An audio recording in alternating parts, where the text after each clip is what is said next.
Welcome to the Late Game Podcast, a podcast about all things board gaming, from rolling dice to painting minis and everything in between. I'm your host Tyler, and with me is Kenneth. Hi. And Russ. How are you? God, you threw me off with that. Like right off the bat, I'm like, wait, what is that? I was waiting for the more traditional. Yeah, I know. Yeah, I like to mix it up. I'm happy with it. That's how I answer my work phone most of the time. The guys are always like, why? Why are you like this? That's awesome. Yeah. Well, it's been a minute since we've sat behind the mics. We had a couple of episodes in the chute, so to speak, and we were able to get stuff done on time as far as our release schedule goes. But vacations do that. Vacations did. They got in the way for a minute. We've been away from the mics for about 2 weeks now. Yeah, and that, for those who have been following along at home, that explains why in the last episode we were talking about like Tapestry that we've now played, and Dungeons and Dragons, which we have now obviously played. Right. It was a whole, like, listening to the first, 5 or 10 minutes, I was like, hey, yeah, this fits. Like, you would never know the difference, really. And then all of a sudden I was like, oh, yeah, that we've talked a lot about that. Yeah. Like, that doesn't work anymore. Well, we didn't just forget, so. No. Making the effort, trying to get this new episode down. So I take it that we've probably all played a little bit in between then and now. I'm thinking that I may have played almost as many games in the past 2.5 weeks as Russ plays in 1 week. Nice. Damn, so you actually got quite a bit done then. Yeah, I played a bunch of games, so I do. I think that me being able to play and having a 4-day weekend for Thanksgiving in there gave me just enough of a leg up for one of Russ's regular weeks. Nice. I had a decent amount of gaming go on myself. I picked up a couple of new titles and some things that we've already played that I fell in love with. But yeah, I also got quite a bit of gaming, more than I normally do. One of those being a newer title called Terror Below. You guys familiar with a designer by the name of Mike Elliott? Yep. I didn't realize he did that one. He had a little bit to do with that Dice Masters game we played. I didn't until I actually had it at home and was reading through. I was like, I know that name from. It's the Dice Masters guy. We played it the other night, and I didn't even notice that. I just know that's the game with, I think, a Kevin Bacon and Tremors. Mm-hmm. So. Yeah, dude, it's got the graboids. Yeah, I want to play it just because of that. Not only that, but they thank Kevin Bacon in the rule book. Everyone should, right? I mean, everyone should thank That Kevin seems Bacon fitting. in their rule book. Well, Terror Below, published by Renegade Game Studios, is a pick up and deliver style game with a few elements of take that. Not only from the other players, but the worms themselves. And each player selects from one of the different vehicle meeples. There's 5 of them. It's awesome. They're all throwbacks to the movies. So there's one car for like everything, including the station wagon. And then you grab a paint them. They did paint them. No, they're all just they're nice. little meeples. They're not like actual minis. So they're already painted, which saves me the trouble. And then each player is going to grab a player aid card, as well as 3 action cards, 1 item, and 1 weapon card. And then players are going to take turns taking 1 action by playing one of their action cards. And each action card has 3 areas of different relevant information, including the number of actions, the distraction actions, and then the special text, which is going to be different for each vehicle type on that. And now, as players are moving around this grid-style map, there's going to be 3 target tokens on the board that are going to be relative to the worms that are on the map below. And they're basically going to be the targets of where they're moving around on the map. And as you play the actions, the distraction portion of the card is going to cause that worm to move around and then eventually explode after X amount of cards are played on each worm. They all have their own limit before they burst, so to speak. And then either you fight it or you die. I mean, it's pretty simple, but it's actually quite a bit of fun and kind of chaotic.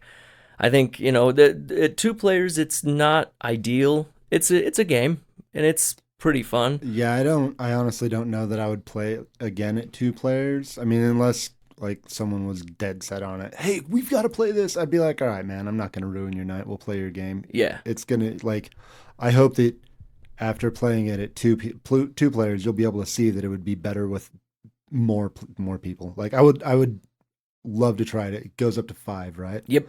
I'd love to try it at 5. I have zero desire to play it at 2 again. Yeah. I mean, I played it again with my son and my wife the other night after we had played it. And at 3, it was even a better game. I mean, significantly better. Mean, it's one of those games that there's enough chaos that having more people, and it's light enough that like, having, I feel like having 4 people laughing at you rather than 1 is going to feel better. Like it's not just one person going, "Ha ha! Look at what happened to you." It's everyone going, "Oh man, that's crazy." Yeah, and there's a lot of those moments for sure. But good point. a bigger group, those moments just feel bigger rather than hurty, right? Because they hurt at times. Like, oh, that shut me down. Yeah, right. And I think it would feel a lot more chaotic. I mean, it definitely would be more chaotic because you've got so many people playing on those different worms, and they're going to be triggering a lot faster, which is going to cause more chaos and drop more eggs, and people are going to be dying. Oh yeah, and more people are going to get hit by the space laser. Yeah, that's right. There's also a space laser. Yep. That hits me. Only him when I rolled it. It was pretty brutal. That's funny. So, what have you played in the meantime, Russ? So got Quacks to the table with the family. It was supposed to be a Christmas present, but I couldn't wait. So we broke out Quacks. It was a hit, so I expect that's going to get playing time. Cool. You need to get the. Have you played with the expansion? No. Is it good? It's good. It's really good. It can't be bad. The game is like so good. So the expansion adds one more new bit that has it's got a couple of different abilities, but it doesn't have a value printed on it. The value is based on, I know there's one side of it that the value is based on like how many spaces you moved your rat that turn. That's how many it gets plus 1. Oh, so that's pretty cool. There's that. There's also a 6 value pumpkin, which is pretty nice. So I went so if players don't know, Quacks is a pretty simple game. It's a bag builder, but then you get to push your luck. Like how many bits do you pull out, chips do you pull out until you have over 7 white, which is so simple yet so fun because you then buy kind of like you would a deck builder, like, oh, I want to build my bag this way. And I went with the toadstools and the pumpkins just because I hadn't done it. Man, I had 4 value toadstools, so I was getting like 6. It was awesome. So the expansion also adds like a new board with front and back for each of the other bits that's in the base game. But it also adds 3 witches that, well, there's like 4 of each color, but each color you get 1 coin. It's a one-time use for everybody in the game, and they have just bananas abilities. Like one time in the game, you can spend the coin, and when your pot explodes, you can score and get the points to buy. There's one that I want to say you can use your potion after you explode once during the game. Like there's some awesome like one-time use abilities, and it's another random element because there's either 3 or 4 of each of the 3 colors, so you can just shuffle them up and pick at random, and that's such a good game. It is. It's such a good game. I like that's a game that I would recommend to literally anyone that enjoys fun. Well, and enjoys that push your luck, right? Like, it's a lot of fun to be like, ooh, do I do it or not? You don't have to wait for player turns. The game flows pretty good. It's really appealing. So I think that's a hit. We'll probably play that quite a bit as a family. I actually today got in the mail the follow-up to that called Taverns of Tiefenthal. Obviously, I haven't played it. I opened it, but it's a it's a dice placement and deck building game. that sounds fun. Yeah, and it's got the same. The same designer. It's a follow up. It's even got the same like goofy, Art. like, no, not well, kind of similar art, but it's got the same goofy like, Alliteration in the title. yeah, like alliteration Yeah. and like pattern of words in the title. Quacks of Quedlinburg, Taverns of Tiefenthal, and it's built with the same design philosophy of being light enough that just about anyone can jump into it, but having enough meat on it that like hardcore gamers could enjoy it as well, which Quacks like really does a nice job of appealing to just about anyone, Yeah. you know. So we've had the used board game sale plus Black Friday, everything. So I've got a lot of games that I'm dying to get to the table. That I've shelf not of shame yet. went Yeah, and grew Yeah, up, huh? it grew. Went It and fed grew. that thing. Yeah. But played 2 titles that I can easily see making their way into my top 10 favorite games. Crusaders, which I wanted. You guys both had it. You said it was good. I hadn't played it. Mm-hmm. Great game. Love So that good. game. So you picked that one up? Yeah. Nice. It was. I had wanted it for a while. Tasty Minstrel, I've started to really like, so I have a number of their games, and it just appealed to me. The color, it's vibrant, and it heard enough good about it that it kind of seemed a no-brainer. And then you guys said that you liked it, so Yeah. loved that. And then the Kickstarter, Cthulhu Death May Die, showed up, and very pleased with that game. It is. I love the others. It's a one versus many. This is kind of like the similar things, but it's such a simple game with a lot of strategy for a dice chucker. I know miniature dice chucker games don't get a lot of credit for having strategy, but it takes the push your luck. Like you need to get strong enough by going further insane. You know, so when you roll the dice, you might get tentacles. Those make you go insane. But the further you go on that track, the more dice you might get. But you also have a card that'll be given to you that's a sanity card. So every time you hit a certain mark on that, you become insane. Yep. And it would trigger something. Like I played last night, the little girl, and I had the card that any other figure, including the other investigators that's in my area, takes 2 damage every time I go insane. But it was That could be brutal. yeah, it there's some little things in that game that I just love, but it's simple. Take 3 actions, draw a mythos card. If there's no one in your area, you can investigate. If not, the monsters attack you. And when you investigate, you get like some sort of upgrade. Yeah. Okay. Like I mean, like so a it's weapon or whatever. It's really simple. Yeah, it is. It's very simple. It feels a lot like the others, Yeah. but without Jared. Yeah. And Well, and it's a cooperative, so it Yeah. takes away that. Man, I love it. I like simple things like the fact that so many games like that you can move away from the monsters, but it would hinder your movement.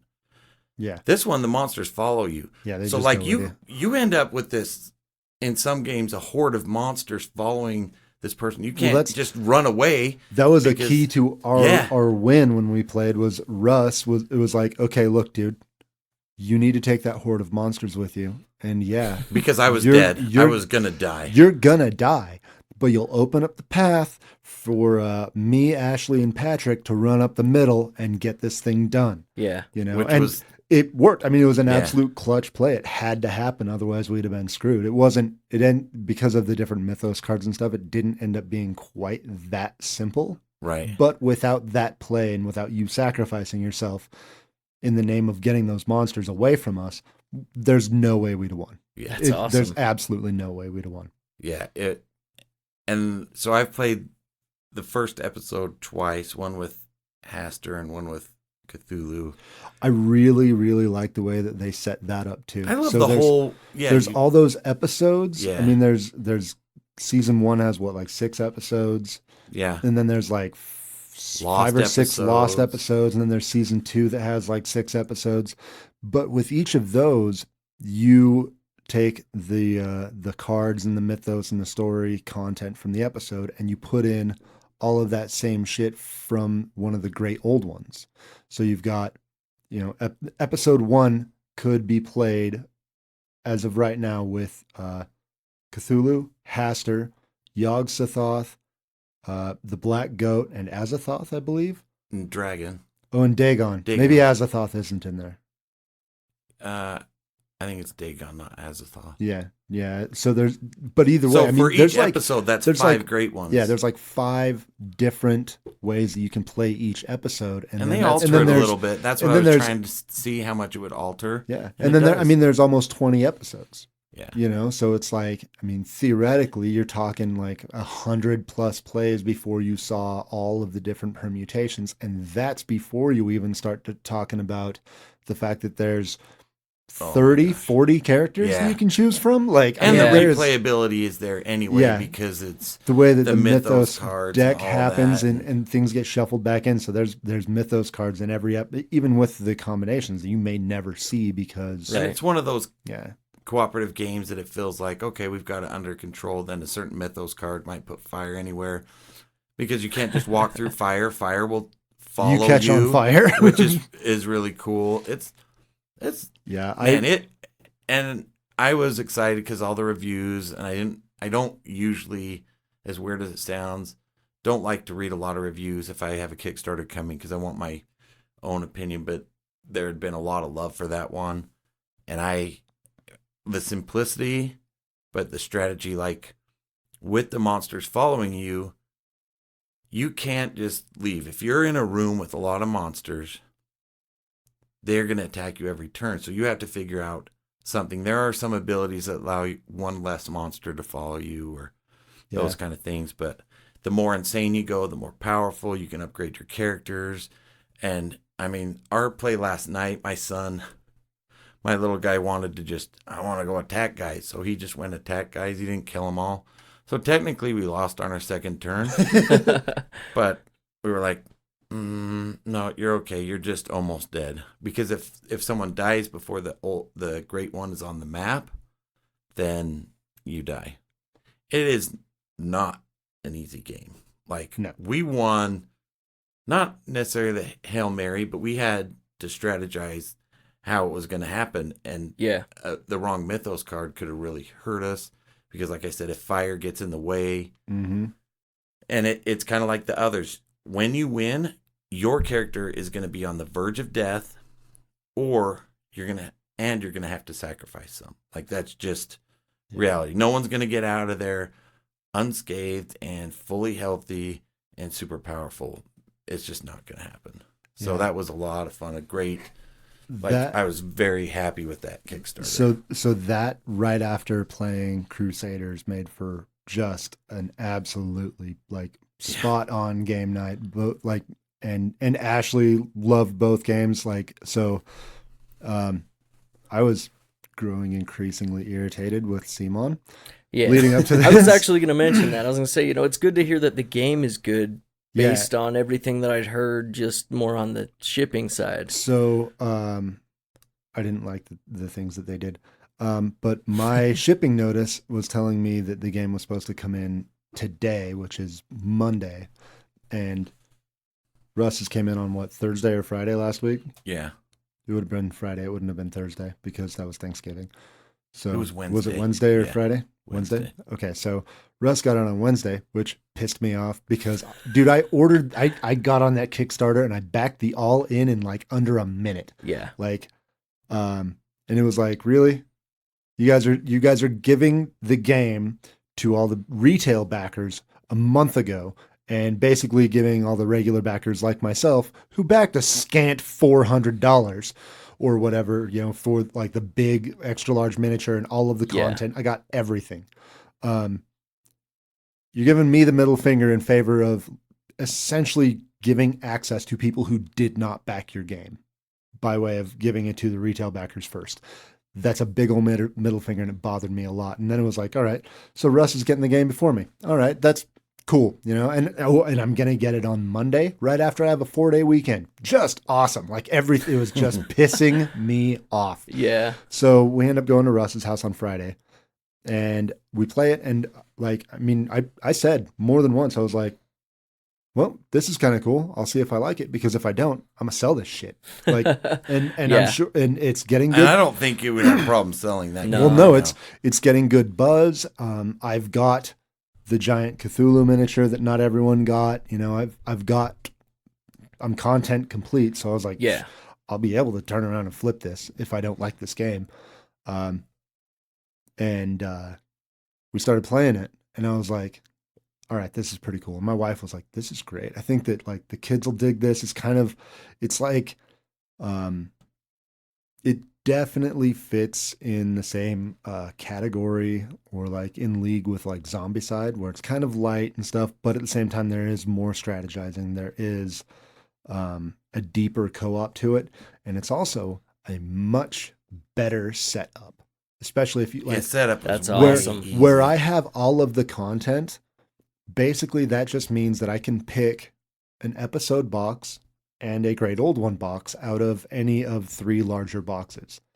That's the only difference. Where with Zombicide, I'm opening 2 big boxes, and then if I want to use characters from any of the like character expansions, I'm opening another 3 or 4, however many people are playing. You know, Yeah. like I'm opening all these things, and then I'm putting all of those miniatures on the board. Where with this, I mean, there's enough miniatures between like you've got your players, you've got your cultists are, I'm assuming, in every episode probably, because so. they're a different color. That tells me Yeah. they're going to be used a lot. And then you've got like there's minions that go with the episode, and your Great Old One and its minion or minions. So like there's only a total of 20, 30 plastic miniatures on the board at a time, rather than with Zombicide, you could get to, Yeah. I mean, you could theoretically play a game of Zombicide and have like 80 miniatures, 90 miniatures on the board, and then you're trying to put them all away, and it's a pain in the ass. So they streamlined a lot of stuff.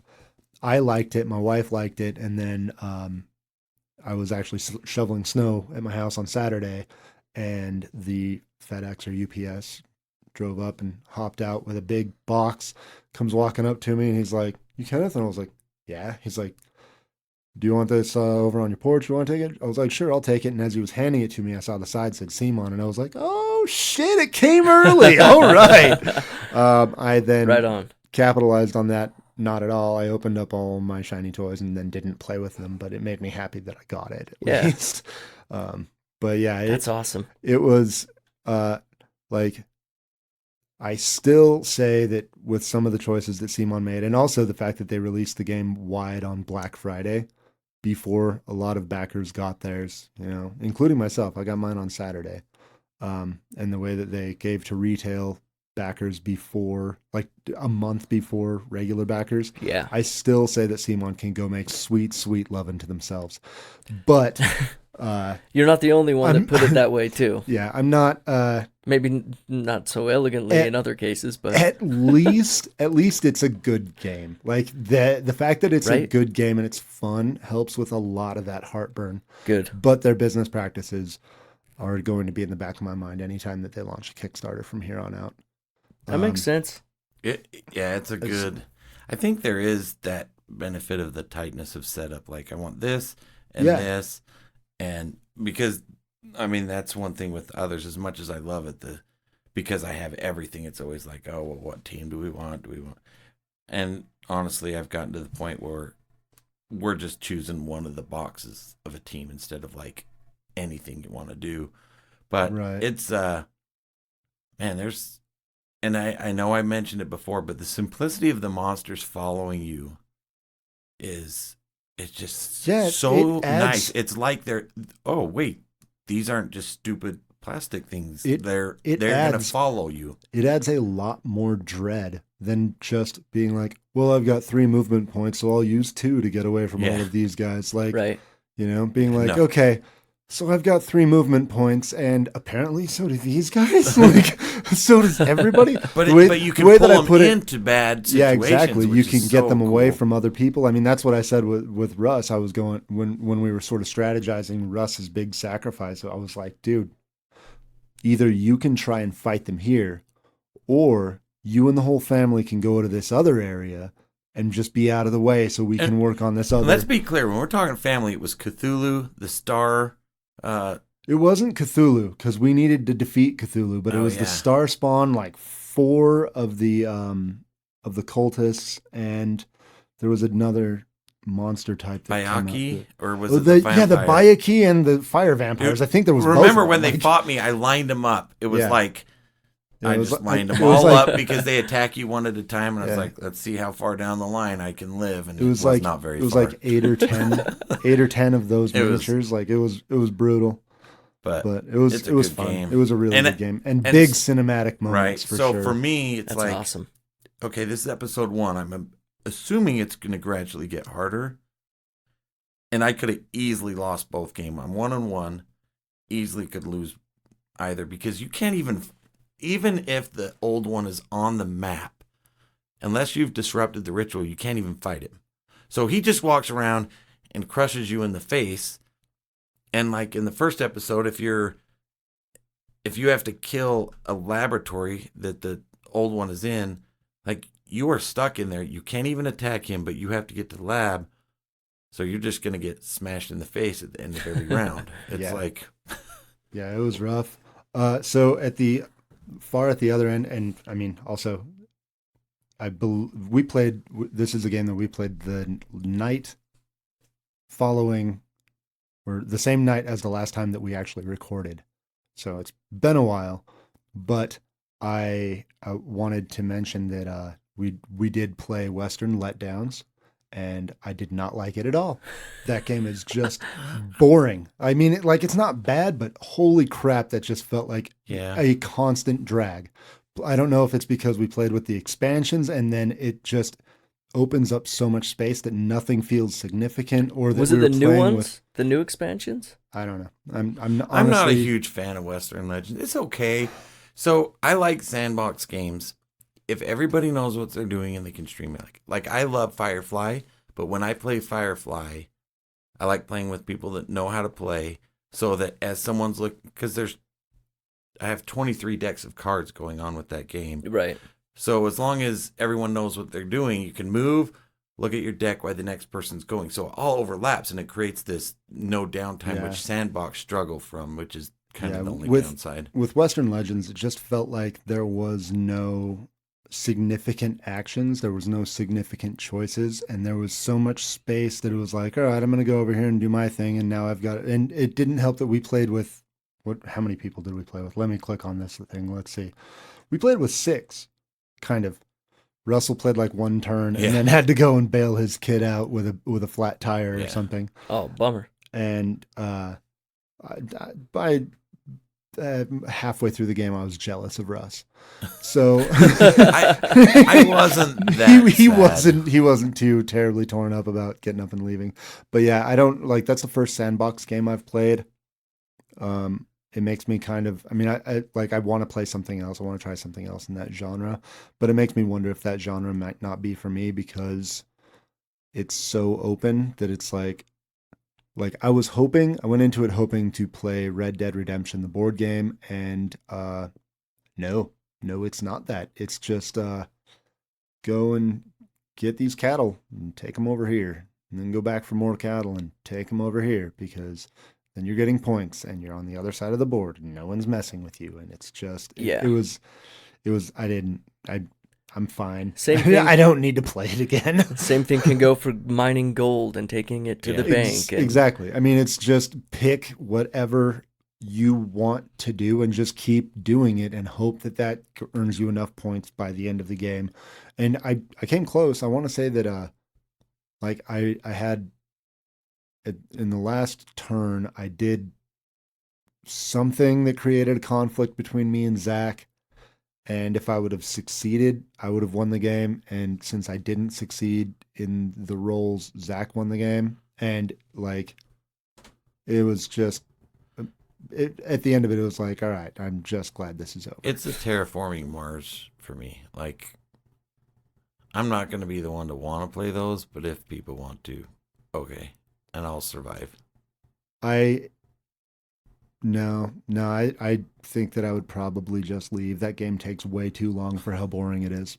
Well, and that's the one downside to sandbox games, and that's why, like, when I play Firefly, it's best to like overlap turns and kind of increase the speed. Yeah, I want to try.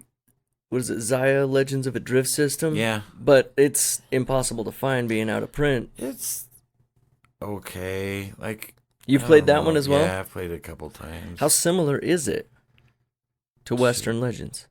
It's sandbox. I mean, there's the cool idea of exploring and all that, and you can probably get that to the table with our group because people love it. yeah. And There's a handful of guys that like it.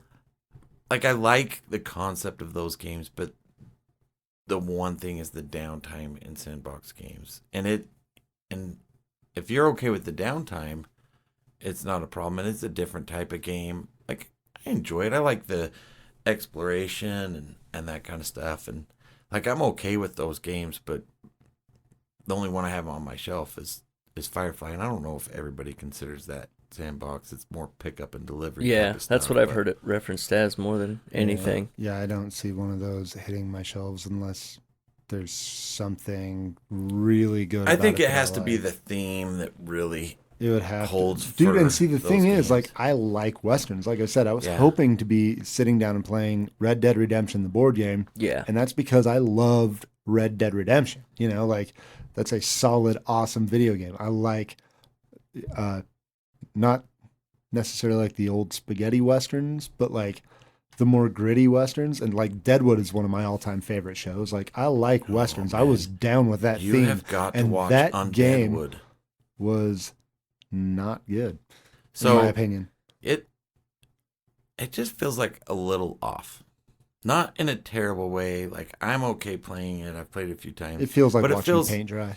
Well, it feels a little off, and then you, in my opinion, you can min-max it, right? You can go mine and then go back, and if you become an outlaw, people can stop that, but at the same time, it's kind of hard to catch the outlaws, especially with the new map. So Yeah, there's everything so much room. that you can do seems a little off, like, Yeah. to keep it tight. And I've learned that I think I like tighter games. Like, Inish is such a tight drafting game. Like, there's only so much that you can do, but man, there's heavy strategy in that as opposed to the open world, which I used to think I liked, but maybe I don't. Yeah, I don't know.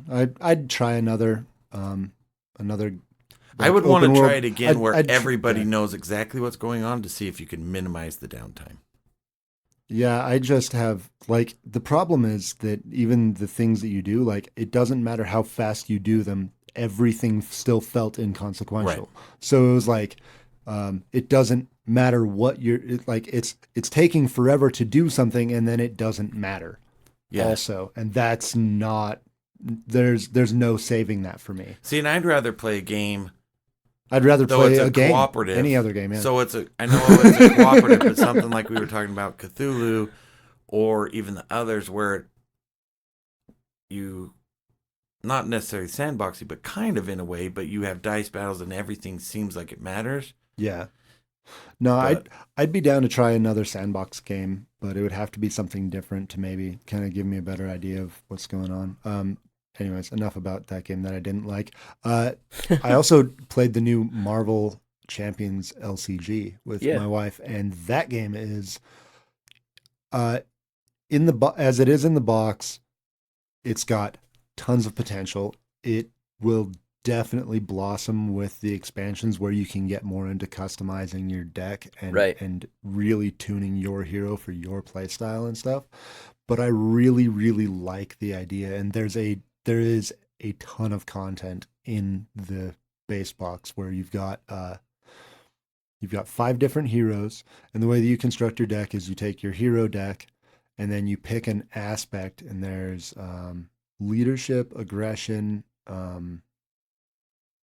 stealth maybe and like intelligence or something like this. So there's like there's these different qualities. So kind of like Sorcerer, where you're taking 2 different decks, bringing them into one. Yeah, and then you also like kind of you round it out.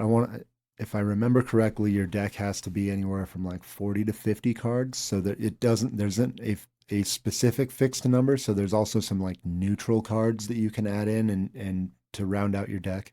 And then for the bad guy, there's their bad guy deck, and then you add in like another part to that too. So you've got like Rhino and the Agents of Mayhem or whatever, or you've got like Ultron and like the Brotherhood of Evil Mutants, which I don't think is actually one of them, but for an example of like you've got your bad guy and a group and like things going on, and so there's a ton of variability in different ways that you can play, and it plays really smooth. Like it was a lot of fun. There's you beat down on the bad guy, and then he moves on to another level, and you got to beat him down again, and he's got a scheme, and if his scheme gets all the way up to its value, then that's how he wins. Setup pretty easy.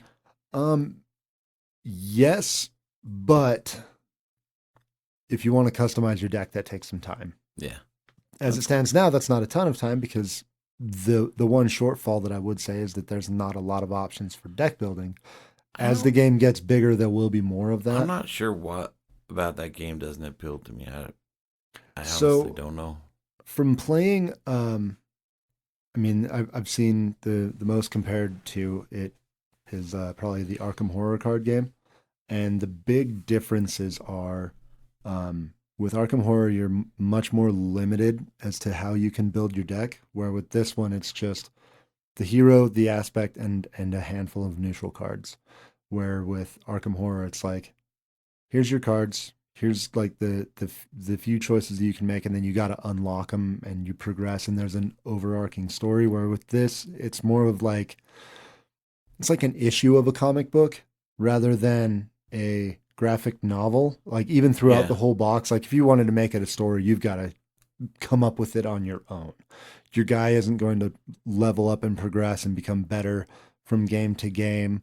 You're not going to unlock really anything. There's no through line to it, but you could be like, all right, we're going to play, and Spider-Man's going to play aggressive this time, and Iron Man's the leader, and you could up above the table, you could make more story to it, but it doesn't have that story and that real atmospheric feel that Arkham Horror card game does. It is a lot of fun. I would fully expect that at some point, whether it be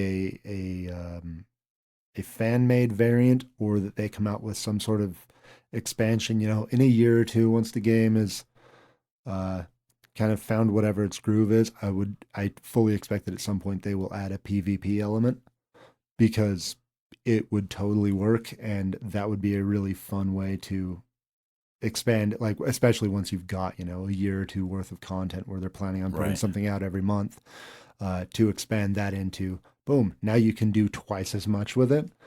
That would be cool. But as it stands now, man, it's just a fun game, and we should try it sometime, but it's definitely not a bring it to game night and throw it down on the table. It's more of like a, hey, we're going to do this. We're going to build some decks. We're going to try it out. We're going to go for the bad guy, but I really enjoyed it. It's got a lot of potential, and I look forward to expanding it. Yeah. That's awesome. Good. Yeah. I did get, so since we recorded last, I did order a thing. Just one thing? I ordered my ultimate gaming table, and I got my Cthulhu border thing, the little decorations that are magnetized that go on it. Those came in the mail on Friday or Saturday, so I am like just dying because I didn't get a shipping notice for that. So now I'm like, when is the table going to show up? You're just standing on your porch every day. Yeah. Dude, I can't believe that the dice tray that Kevin got you matches those so perfectly. I know. Like the purple with the brown, like it's crazy how perfectly those match. I am so excited to get it in the mail. That's awesome. So did you have any other like big notable games that you wanted to talk about there, Tyler? Nothing really comes to mind, I got a couple of games in California and Vegas when we were on our road trip. Nothing really stood out. I did get Multiuniversum, which we played just before recording. We played that, and That's So Clever. Yes. And it was clever as hell. I really enjoyed That's So Clever. Multiuniversum, I liked it. It's solid. I think it's another game that would probably be better with maybe one more player. Yeah. Because it plays up to 5. Up to 5. I think that might be too much. That might get a little bit crowded, but that would also increase the interaction and make it a little more of like you'd be snaking people repeatedly, which would be fun. I think with 5, you'd want at least 3 or 4 people to know what they're doing before you sit down. Teach a table of 5 would be or 4 others, it would be kind of brutal. The big thing with that game is it really should have come with a player aid because it is sheer iconography. There's not a word on anything. Yeah, the cards that you actually play with, all of the actual game components have 0 words, just iconography. And it made for a rocky start. And then it was like essentially committed the half dozen or less things that you really need to memory. And essentially half the game, because each of the you're going around to these different locations and you're closing these portals once you've got the right tools or resources to do it. Yeah. And memorize the resources, memorize the actions. Each portal also has an ability. Memorized none of those. Didn't use them at all because at a certain point, there's only so many symbols that I'm going to learn for a 20-minute card game. It was but it was and fun. It could easily be, fixed with one double-sided card that had all the information that we need. Yeah, all of the iconography and then a breakdown of how scoring works. Because I really had no idea neither of us really knew what we were going to score when we finished the game. We triggered endgame and it was like, all right, let's see how we did. Idea. Exactly.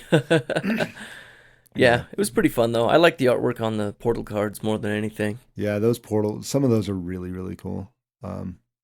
The other big game that I really, really enjoyed over the stretch was Brass Birmingham, which me, you, and Ashley played once, and I totally screwed up on one of the rules, but ultimately the feel of the game wasn't impacted too terribly much.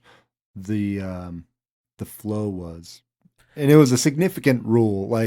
It changed the way the game was played, but it essentially it reduced it created more economic stress and reduced the game board stress when we played. Playing with Alex and him catching that I totally whiffed one of the rules, it made for a much more interesting game on the board and a much tighter, and I liked it even more. It was great. I really enjoyed it after the first play, and even with the screwed up rule, I was going, man, I really can't wait to try that again. But playing it right, I was like, holy shit, I see why this game is so popular. I see why it's got a following, and interesting. It was great. And recently on some forum, someone was talking about what board games could work as a tournament game, and Brass was one that a lot of people brought up, and I was like, yeah, dude, I could see that. That is a game that would work as a game is so gorgeous. I've wanted to play it. It's just beautiful and it is very, very Euro, very it's cutthroat. It's kind of brutal. You make some mistakes early, and I know that you did in the game that we played. I think that the mistake that I made with the financial side of it actually kept us closer. I think that if we were playing it right, there would have been a bigger gap in our scores easily. Because early mistakes hurt. Having the two eras where you've got the canal era and then the rail era helps a lot, but it gives you a chance to come back. And Alex blew me out of the water. Alex just wrecked me. But it was really fun, and it made me want to try it again.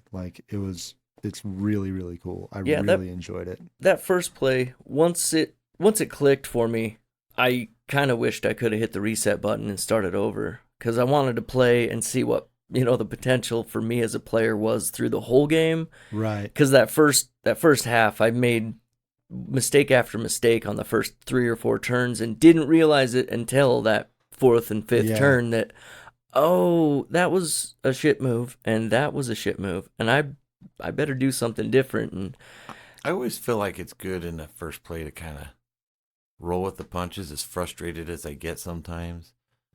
But that feeling like you're talking about is what brings me back. Like, ooh, if I would have done this. Or like my first play, Crusaders, I didn't do well, but just the play, like how you play was very entertaining. Yeah. So I think there's 2 differences when I have a game. It's I just got to realize I'm not going to win. And if it draws me back in the sense that if I would have done this better, like you're talking about, or in the first play, you're just entertained. Like the fun value of Crusaders for me was just that whole really enjoying the play mechanics. Yeah. Those are the 2 things that bring me back. The first time that I played Crusaders and now the second time also, like that's a game that kind of sticks with you and it makes you go, man, that was just fun. Like I'd like to do that again. And it's not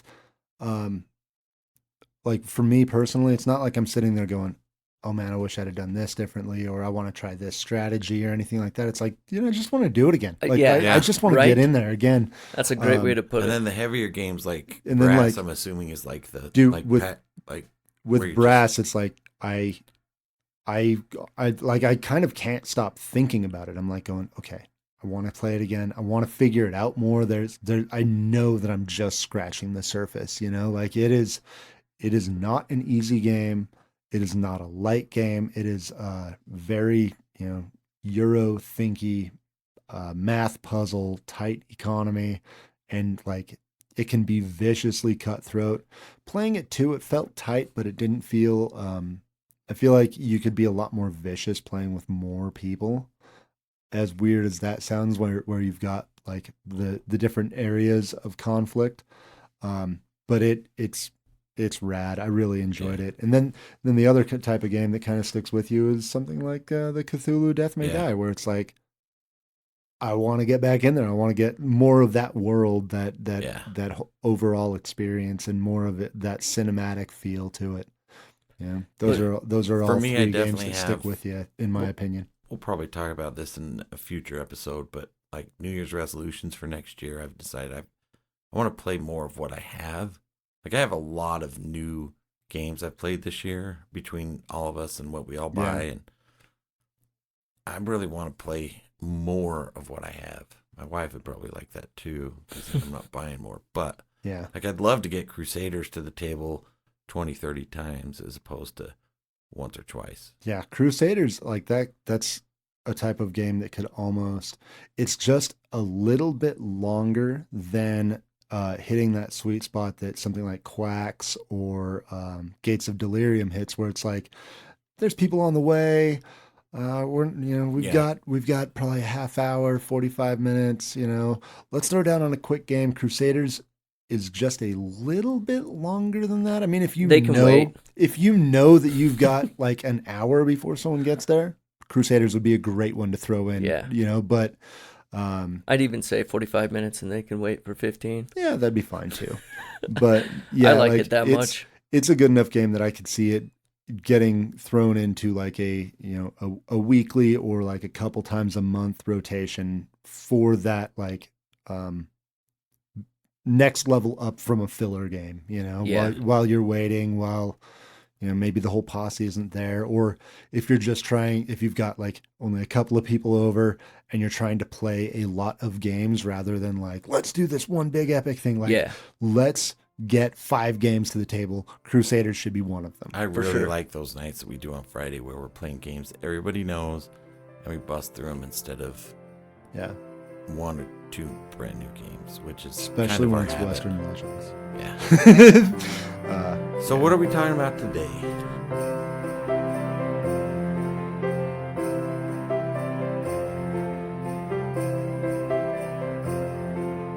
So with the holidays upon us, we have had and probably will have some more extra time for gaming. Unless you're a wrestling coach, then this is the terrible time to play games. I don't know what that's like. But Yeah, me either. what are some of your favorite games to play around the holidays? Whether they be holiday themed or just games that hit that spot with, family that you don't see the rest of the year or often as you'd like. So, first one I'm going to talk about is more of a winter themed game, but it's one that Nice. hits. Like, when it hits the table, it's out for a number of goes, and sometimes we make up our own rules to try something else with it, but that's Ice Cool. It's a dexterity game. You set up the school, you flip penguins around. Sounds kind of childish and silly, but man, it is such a fun game. You have to get through all the doorways with the fish on them before you get tagged by the hall monitor. And like I said, after we've played it a number of times, we'll usually play like horse, like trick shots, that kind of stuff. So that game, my extended family really enjoys. Like it'll get set up when we get together at a family sometimes. So I expect this holiday we'll get it, we'll set it up, and it'll stay out for a while. Like come back to it. I've never played that. I don't think I own any dexterity games. But I've been really thinking about getting kind of what could probably be considered like the mother of all dexterity games. I would like to get a crokinole board. Crokinole, however the hell that's properly pronounced. Yeah. But for kind of that same reason, because that's a game that, from what I've seen, it's not like there's high strategy. It's a thing to do. It's and it's more on the TJ Maxx circuit this winter if people are looking. Ice Cool is? Yeah. So. Ooh. But nice. I think your kids would love it. They're also bringing back The Godfather again. I've seen that in TJ Maxx's again. I do not understand how that game is so cheap. That's weird. Anyways, as far as crokinole goes, like a crokinole board, and I would. It sounds like this is what Ice Cool ends up doing for you. Is it's less like a game that you set up and play, and more like almost having a dartboard or a pool table available to you, but without quite the spatial commitment. And that's just cool. It's cool to have something like that. I would like to get one. I'd totally be down with trying Ice Cool, or you got like one of the Flick 'em Up games too, right? Yeah, Dead of Winter Flick 'em Up. Yeah, I enjoy it. It's a little bit more fiddly with the rules to appeal to a lot of people. Once you get them down, it's fine. It's simple, but those dexterity games are good holiday games because it's Ice Cool. It's fun. Like it. I was not excited about it. I got it for the family. Thought, oh, hey, we'll flick them around. But yeah, like when we break it out at the cabin, it'll stay up for 2 days. And whenever anyone's ready to play, they'll just start playing. That's cool. I remember when I was like 10 or 11, I ended up getting a crokinole board for Christmas. You still have it? It was one of those double-sided, like, it's got chess and this on this side, and on this side it's got the crokinole set and all that. And my grandpa didn't tell me what it was, so I thought it was just a messed up pool table without pool balls. And I was like, this is not working for me. It's too squared. But I never ended up playing it the way that I should have. But weird. I definitely want to try some Ice Cool though. The funny thing, you say that it's kind of a kid's game, but the only people that I've ever heard have played it have all been adults. Oh, you can get some like crazy 3 or 4 of them shots. don't even have kids. Yeah, you can get some crazy trick shots. It's a lot of fun. Like seems like it might be a good drinking game. Yeah, you could get. I think any dexterity game could be a good drinking game because the fun thing about dexterity games and drinking is you lose dexterity as you exactly. drink. So, hell yeah! So that's my first good holiday game. Cool. What about you, Kenneth? So the holiday games kind of like they almost take on a what I would imagine is a slightly different meaning for me than for you guys. So most of my family doesn't live in this state. Like my dad does, and my dad's not a gamer, and so like if I'm talking like taking a game to family, I'm taking it to California. So Cthulhu Wars. Yeah, absolutely. Just Cthulhu Wars. And now that I've got Death May In a Die with the U-Haul. giant Cthulhu, we're taking that too. And we're going to leave the kids at home because there's no room for all those kids and all those games. One that was a big hit last Thanksgiving when I was in California with my family. I played it with my stepson quite a few times. I played it with my mom a couple of times. Was actually Hive.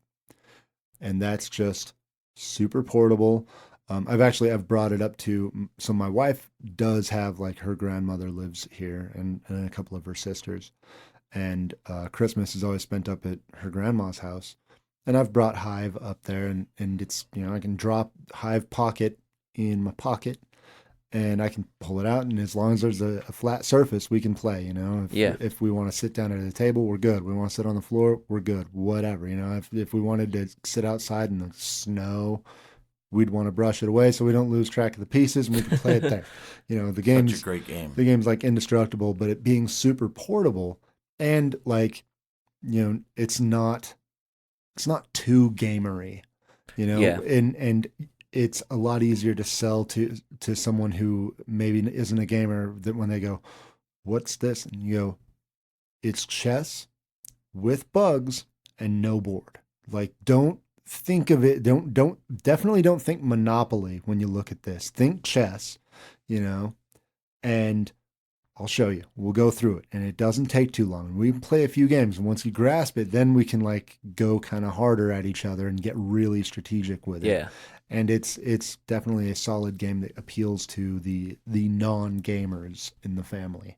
That's awesome. It's one I'm definitely looking at every time I'm at the store now and I see it. I'm just waiting for the right price, and I'm probably going to pick it up, especially based on my war chest experience. Just mention it next time you're at my house. We could throw down on a quick game of Cool. it. And They have an app that helps you learn it. It's really fun. Yeah.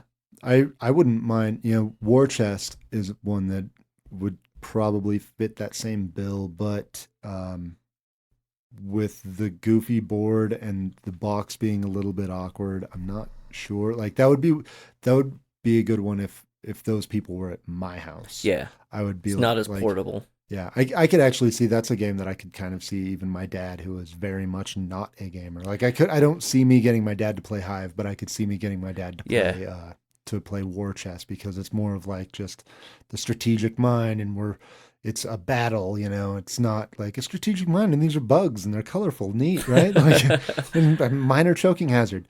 But yeah, like those kind of abstract, real thinky games, I think are a good call. And with Hive specifically, the portability makes it a perfect holiday game for me. Side note, I ordered the expansion for War Chest like yesterday. I'm pretty nice. excited about that too. Awesome. I was going to ask, as far as Hive goes, I was browsing on Amazon the other day and noticed that there's a bunch of expansion sets for different bugs, like the mosquito and the pill bug. Do you have any of that? So if you get regular Hive, there is the expansion of the ladybug, the mosquito, and the pill bug. I believe those are the only three. If you get Hive Pocket, which I have, it comes with the ladybug and the mosquito in it, and I did get the pill bug. And I want to say that Hive Carbon also has the ladybug and the mosquito built in, but you can get the pill bug. I might be slightly off on what Hive Carbon has, but yeah, there's a couple, and they add. I would say if you were getting it, and like if you got like Hive Pocket, don't worry about getting the pill bug right away. The pill bug is weird, and it's probably the most divisive piece in the game, where I've seen people like in forums talk about like, I won't play it with it, I hate that piece, and then other people who are like, that is what, like that specific strategy is what really opened the game up for me. So I've seen it go kind of both ways. But if you were to pick up Hive Pocket, I would say play it a few times. If you really like Hive, then sure, go for the pill bug. Yeah. If you don't love it, there's absolutely no need to get I went with pocket just because I wanted the portability. I mean, Yeah. I'm kind of interested in carbon just because I think it looks It beautiful. looks so good, dude. I want a Hive carbon set, and I mean there's a version of you know, in my mind of me being like rich and having like a 50 rooms and like being able to just like have like a Hive table set up so that it's like, oh yeah, and here's Hive, next to the pool, and we can just play Hive. It's just always here and set up and ready to go. Um, that's not my life, and it never will be. But like, just kind of a version of that, almost feeling that same thing as like a Crokinole or like Ice Cool being set up for a long time. It's such an easy game to just sort of have there and be like, hey, you feel like throwing down? Yeah, let's do it. And like dumping out the bag isn't like a massive departure from that, but Hive Carbon to me genuinely looks like a showpiece. Yeah, because it's just so It's- pretty. Hive is one. If I have someone that's like loves chess, I'll pull it out. Hey, you want to try something a little bit different? Same kind of thing. I take it to wrestling tournaments and teach the kids because you can play right there in the bleachers. It's a good game. that's So, awesome. Well, it looks like I'll be picking it up as soon as I can. Well, the first one on my list of holiday games is a game that I haven't quite played at the holidays yet, but I'm taking this year, and that's Raccoon Tycoon, designed by Glenn Drover and published by Forbidden Games. It's an auction and stock market style game where you're trying to acquire different commodities to either sell to make enough money to engage in these auctions and buy these railroads, or use those commodities to pick up different towns. And that's definitely one that I think it's going to fit well with most of the people that do game in my family. It's not too difficult. It's so good. It is, and it's beautiful too. It's really hard to say no to. There's something really engaging about the charming. artwork. Yeah. Like it's a charming looking game. Like, Yeah. That's one that I feel like you could throw that cover up and be like, you want to play this? And you got to be a cold dead bastard inside to not want to play it. That's true. That's a good way to put it. Yeah, I and anybody in the family, whether it be my grandma to, one of my nephews or something, that's the range that I think that game has. Is it's got enough interest and everything as far as the look of it that once you get playing, you're going to appreciate it as much as you do looking at it as far as the gameplay goes. And those little commodities too, those are really nice. I like the little bottles of Jameson. Yeah. Well, what's next for you, Russ? I'm trying to make sure that I steal the ones from you guys before, but I'm Wingspan. I took it first. No. So I'll stay similar to Ice Cool. Most of my holiday games are higher player counts or quicker games so that more people can get to play them.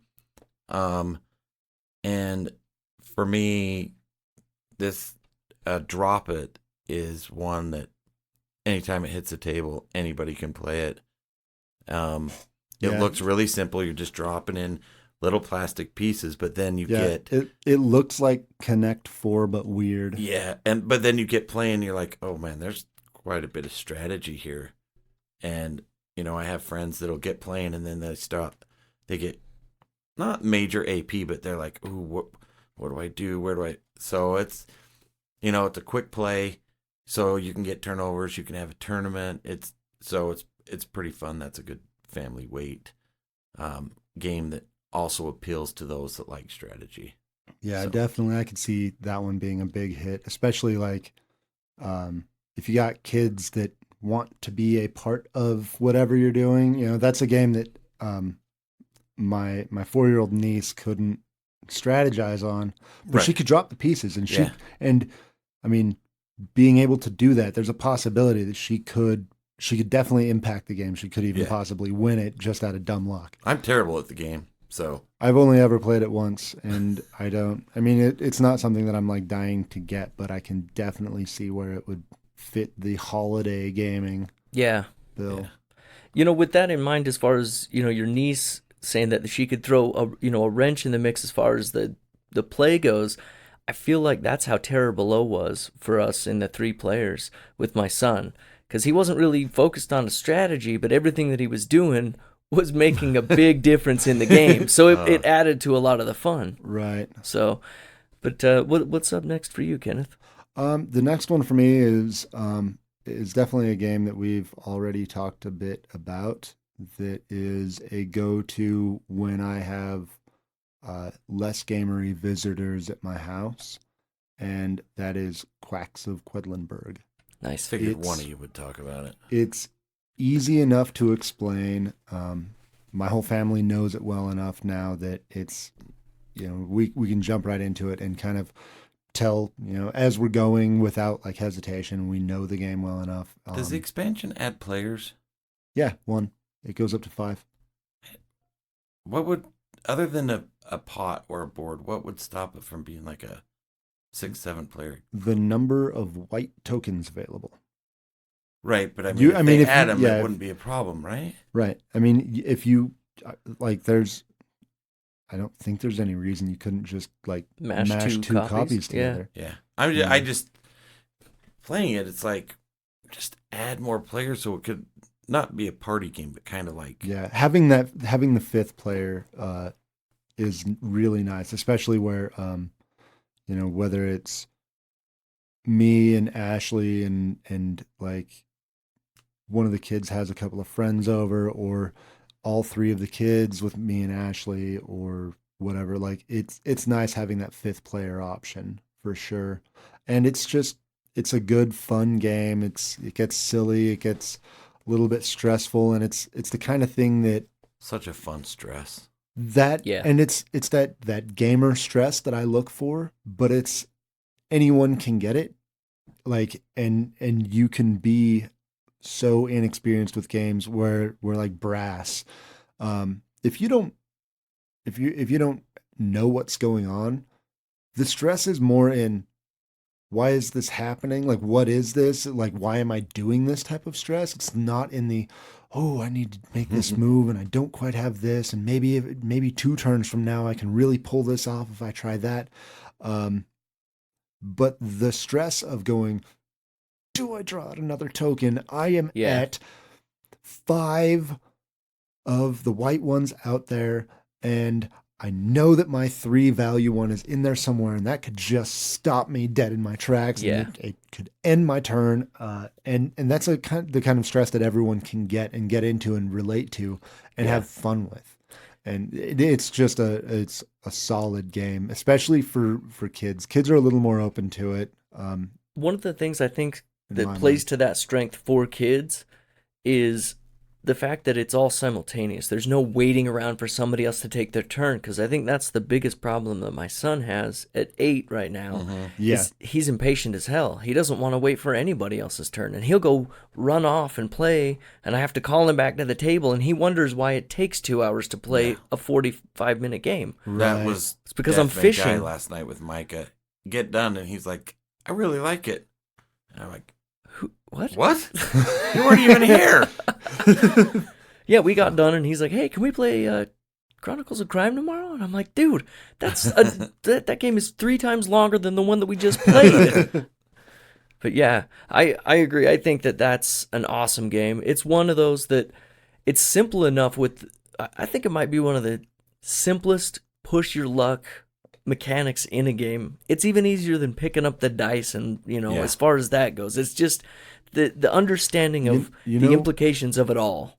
That game has been such a hit with my family and basically everyone that it's really like kind of set the bar high for the follow-up, that Taverns of Tiefenthal. Yeah. I'm excited about it.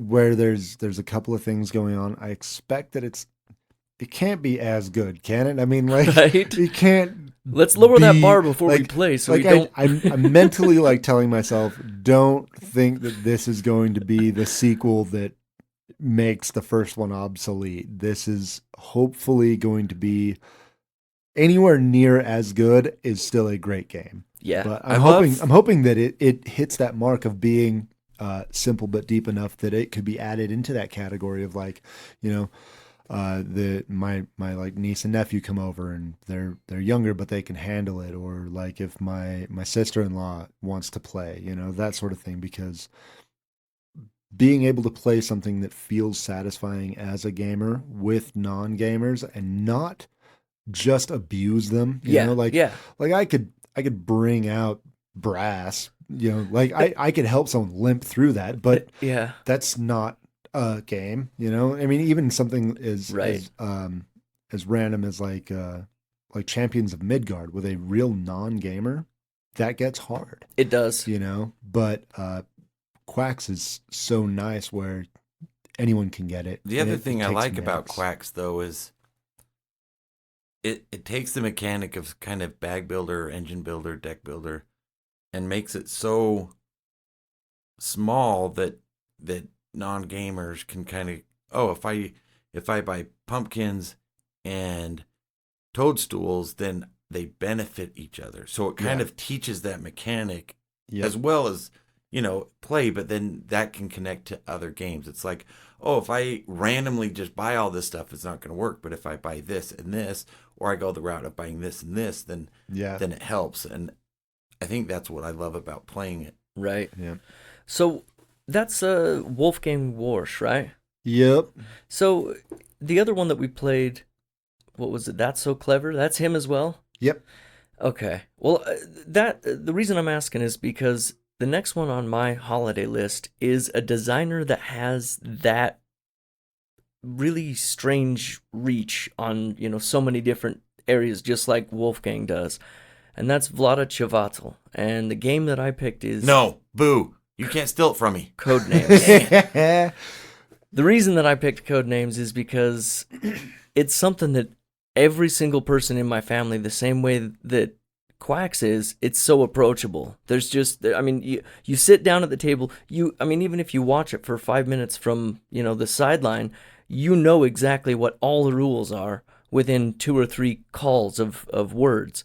And usually by that time, people are like, okay, well, so how do I get in on this? And that next phase, everybody else is in. And, you know, it's such a quick game. The turnaround is, you know, 3 or 4 games, and you've just spent an hour, maybe an hour and a half, and it didn't feel like that at all either. Yeah, Codenames, like, so I have regular Codenames, and I also have Codenames Marvel. So you've got like the pictures, and it's the Marvel characters, and a lot of it is stuff that people know, but some of it is like oddly close up on like someone's hand or whatever, like, but where it's the pictures and not just words, and it's Marvel, so it's more relatable.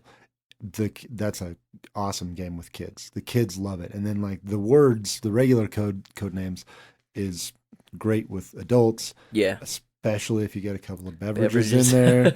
you get some double entendres going, you know. It's a game that I buy, like I want to buy Simpsons. I have Marvel, I have Disney. And I don't like buying a lot of reskin games, but that one I do. Yeah. And I actually fell in love with that game playing in a tournament. That to me is probably my favorite tournament game. I could see that. Intense in a fun way. Yeah. Like, man, it was an awesome time playing in a tournament at a convention. I was like, sure, I'll play, and then like fell in love with it. Yeah. The first time that I ever played it, I taught it to my cousins and my wife and my cousin's wife, and it was like within the first play we had all decided and committed to, let's do this again. And by the end of the night, I think we played it for 4 hours. Wow. And everybody just loved it. And my one cousin, before he even left, I was like, I think you can probably find it on Amazon. And he's like, oh no, I already ordered it. There's something satisfying about getting a good clue. Like something that gives them like 4 or 5 cards. It is. It's that awesome connection. So we played 2 weekends ago. We played that. We had a weird game night when you guys were there. It was kind of weird.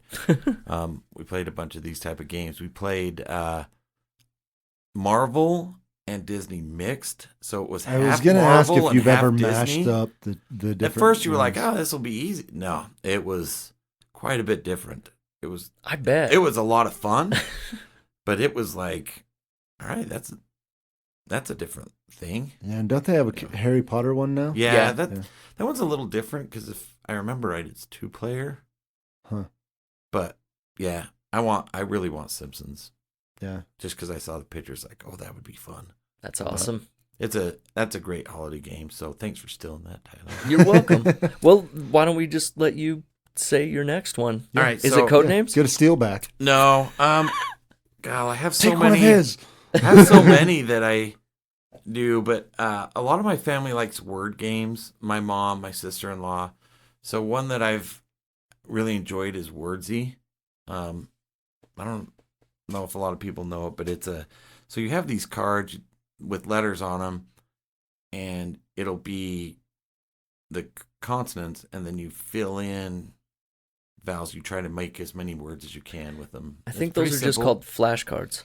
Kind of. I'm just kidding. I mean, it's pretty simple in that way, but it's a little different approach on a word game. In fact, I got introduced to it at a convention at tournament.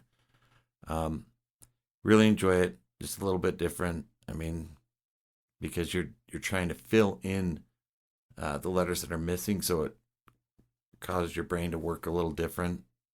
Enjoy it. I enjoy That's word cool. games. I love Scrabble too, but yeah. Wordzee's kind of a quicker one. And So I is it think just there might cards? yeah, it's just cards. Okay. And then you fill in. I haven't played it for a few months, but I mean, I expect to be playing it quite a bit over the next month. Cool. And it's one of those where there might be a player count, but I don't think it'd be a problem to just do whatever. Right. So Do you have bananagrams? yes, and Yeah. I love bananagrams. Yeah, that's one of our youngest. That's one of his favorites. He always wants to play bananagrams. Yeah. So the what's his name? The Dragon Tomb did a bananagram. It's pretty good. It's pretty good. I'll have to look that He up. uses Instagram as part of it, so you like take pictures and post Nice. them. But you know, it's a simple word game, but there's some good strategy.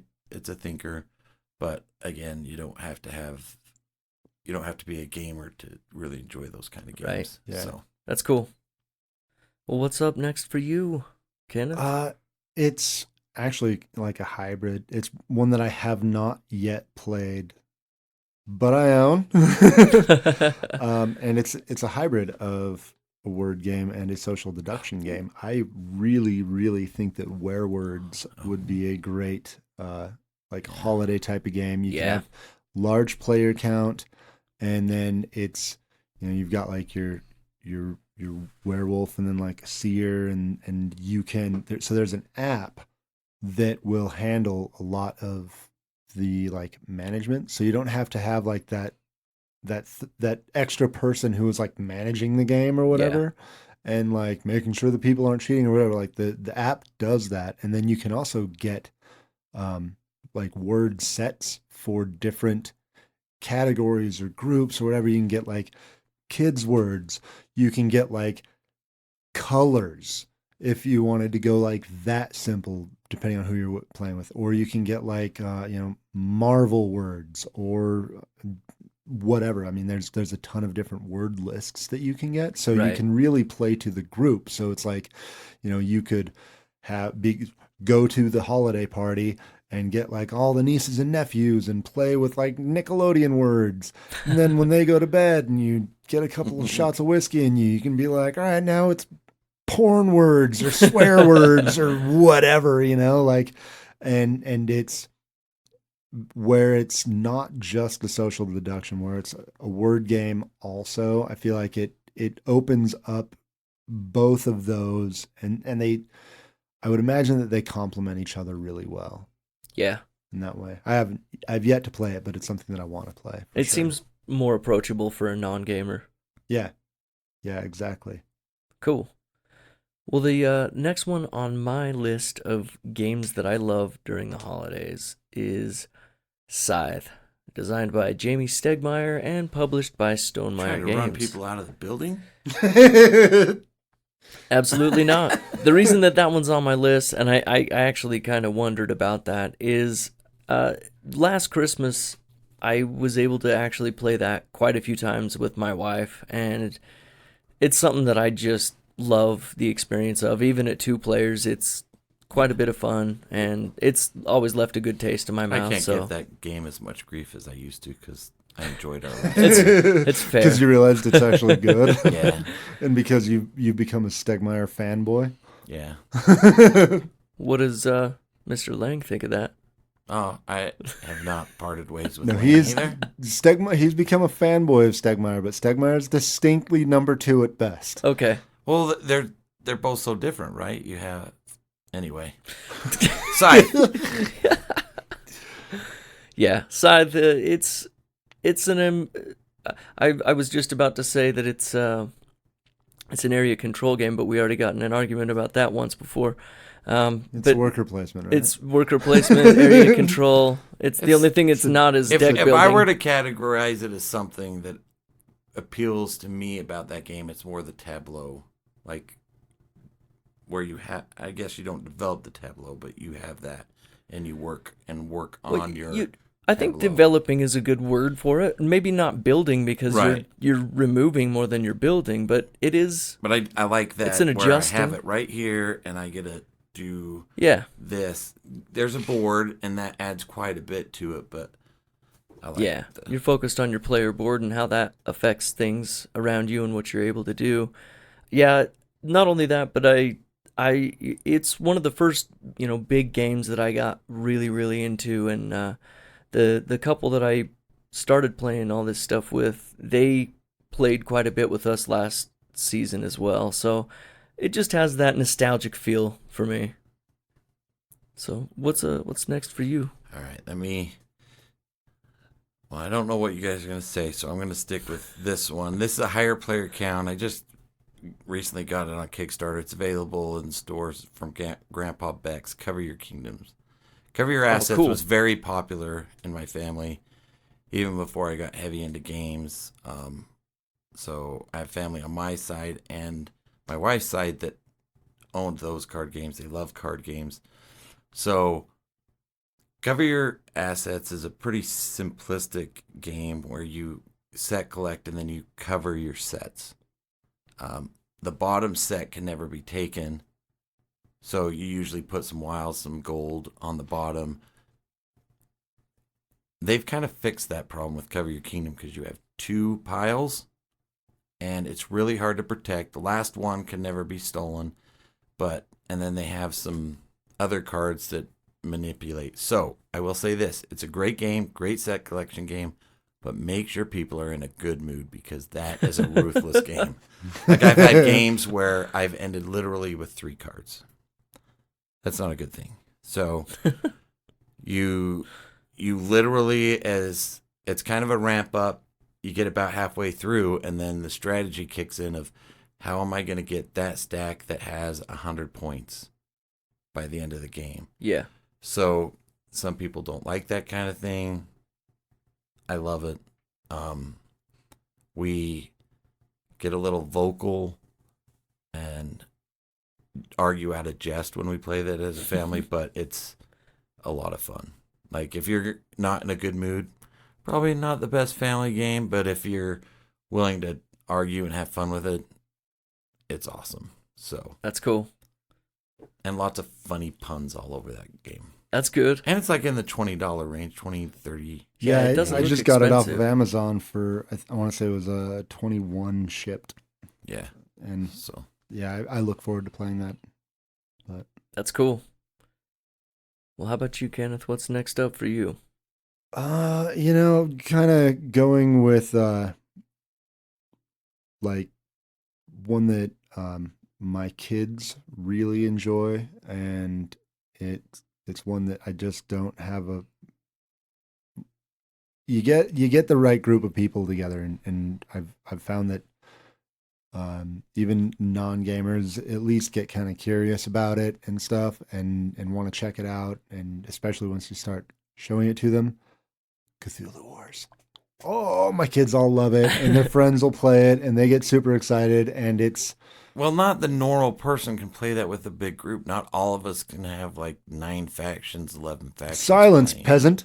I play it when I want to. No, because I've got like the 9 factions. It can be that big, like raucous, whether it be, the kids or the adults and the kids or just the adults or whatever. Like it can be that big, showy, fun, get crazy, yelling at each other, and it's fun. And the kids, it's big and colorful and simple enough that the kids dig it, but it's definitely complex enough, and there's enough strategy that adults like it, and it's close enough.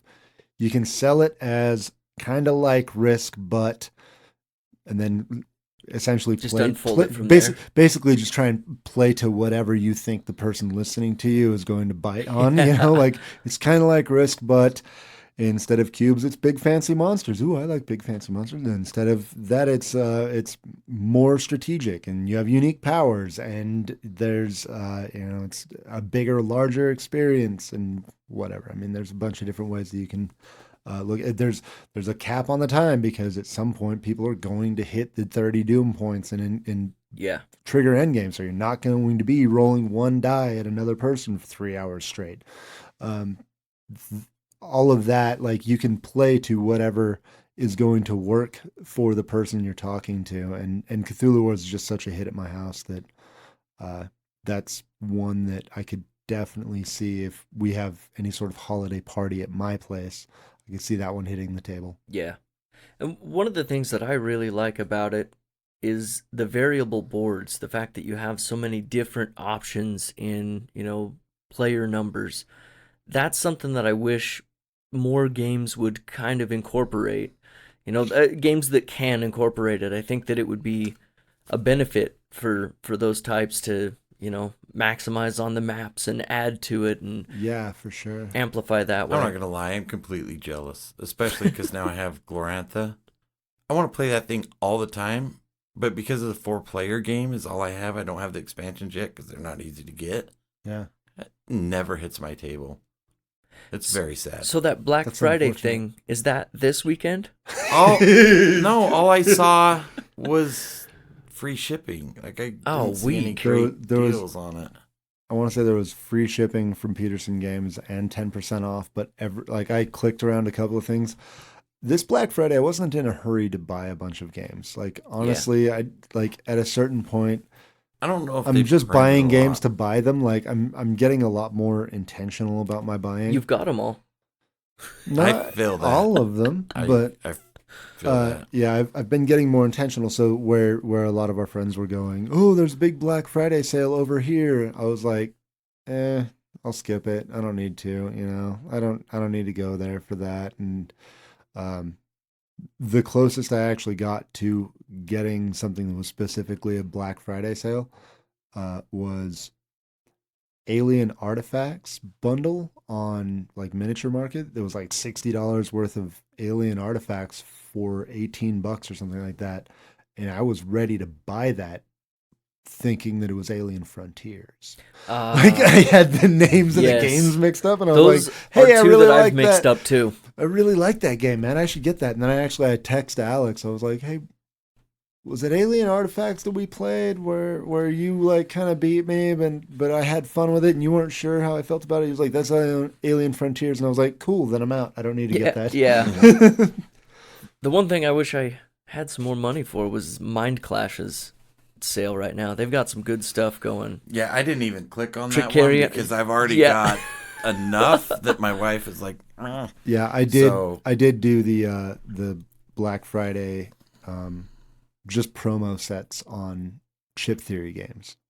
Cool. I got some promo stuff. Nice. I didn't like hit the free shipping at $150 Black Friday deal, but they released a couple of promo sets on Black Friday, and I grabbed those. Cool. I mean, I go in waves, not to go off topic, but it's like, but I have so many games right now that I want to play. It's like if I had more, like they're just going to get backlogged. And like, yeah, I'm hoping Crusaders and Quacks not eliminate Wingspan, but like maybe a Edge in 3 there. play of Wingspan, 1 play of Quacks or Crusaders. Yeah. Have you played So- Crusaders with your wife yet? No. How do you think it'll go? I think it'll go well because think so? it's like Tapestry. I think I could get her to play Tapestry again. We've played it a few times. Yeah. But it's that I've realized I'm narrowing down what she likes. I think the idea of simple actions, right? And Crusaders, though you have the rondelle and the other stuff, there's really only 4 actions you do. Yeah. It's just the power of what you do, Right? which I think is appealing. And unlocking things on the board is Right. such a satisfying thing for everyone. Yeah. So I can compare it to Wingspan, saying there's 4 actions, and the more that you take off the board instead of add, the more powerful those actions become. Right. Right. So, Well, good luck with that. yeah, Because that game's amazing. I know. I don't think you'll need much luck. No, It is and a solid game, and I- it's pretty too. Yeah, I was gonna say I think that the visual component will really help. Yeah. For sure. Well, the next one up on my list is one that we've talked about a time or two, and that is Champions of Midgard, designed by Uli Stenes and published by Grey Fox Games. It's the first worker placement game that I played and fell in love with. With the fact that it has dice chucking, and attacking these monsters and beautiful art, it was something that hooked me, and I'm really grateful that it did, because I've grown to really love other worker placement games because of my first impression with this one. So it's something that I'll play just about any time. Yeah, I really like that.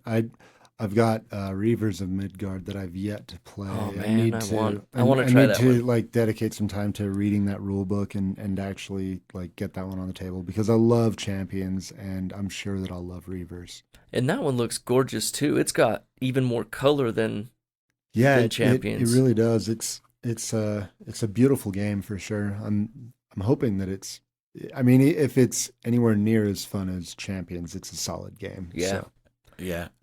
I really enjoyed Champions. I have specifically kept mine to the base game, partly because everybody has expansions, and I use it as that gateway game. Yeah, that's a good So- one.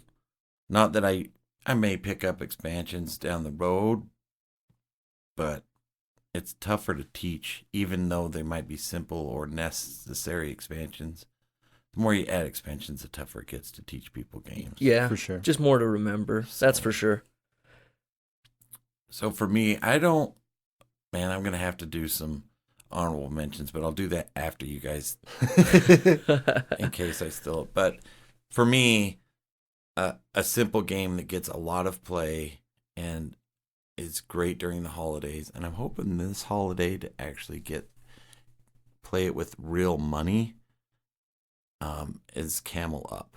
Like, I want to gamble real money with that game. I know that sounds weird, but Camel Up is a very light, fun game that just, man, I've had a lot of really good gaming experiences, times with friends playing that game. I remember, I think it was one that Zach brought in his bag for months, and then we finally got it to the table, and I think I bought it within 24 hours, and we had played it a number of times after that. What's the standard playtime on that? Well, I've played it in 10 minutes because the dice were crazy, and then I've played it in like a half hour, 40 minutes. So it just kind of depends on the die. We had a really weird But I mean, game as a 40 family. minutes is still relatively Right. quick. Like, that's Yeah. a pretty quick game. Well, and it's one of the few games that I break out that when it's played, no matter what group, one play is not usually where it ends. And I have a lot of games that are short on time, great games, amazing games, but something about Camel Up, I think it's just the lighthearted of it. Like, I think we always get like 2 plays, maybe 3 plays out of it. Yeah. Because you either choose, do I roll the dice and move the camels? Do I bet on a camel? It appeals everyone. I mean, That's awesome. especially if you like to push your luck. So, Yeah. But it looks awesome. yeah. I've yet to play it. I would like, I don't know, the camel racing theme kind of, but you've ranted and raved about it so much, and the other guys have too, that I'm like, all right, I should probably try this game. I mean, but it's so simple because the camels are going to race, but you don't control a camel.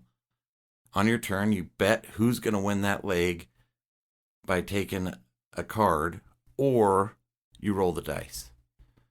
And it gets, so the last play I had was probably one of the most unique plays.